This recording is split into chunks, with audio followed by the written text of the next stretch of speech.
Picking the right insulation to stuff between your wall studs can seriously change how cozy and energy smart your home feels. So, you got a bunch of choices for wall cavity insulation, right? Fiberglass bats are the classic go-to, easy to install, pretty affordable, and do a solid job blocking heat. Then there's mineral wool, which is fire resistant and great at soundproofing, but can be a bit pricier. Spray foam is like the magic wizard here. Fills every nook and cranny, seals air leaks tight, and boosts insulation value, but it costs more and needs pros to apply it. Cellulose blown-in insulation is awesome if you want to recycle paper stuff and it fits snug in odd spaces, but you need special gear to blow it in. Rigid foam boards give a strong thermal barrier and resist moisture, perfect for extra protection, though cutting and fitting them takes some skill.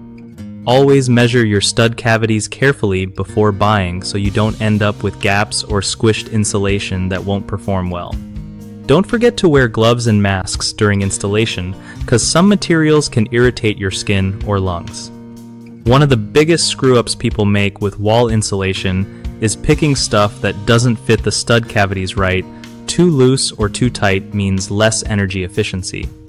Fix that by measuring your walls first and buying insulation sized for your studs. Another common problem is ignoring air leaks before insulating. Even the best insulation won't help much if air sneaks through cracks.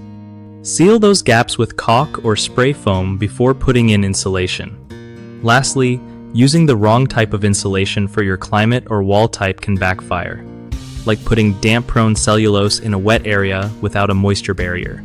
Check your local climate needs and wall construction before choosing. BigHomeProjects.com makes finding trusted local contractors way easier for homeowners who want the job done right without the stress. Plus, it helps contractors get connected with people looking to upgrade their homes, so everyone wins.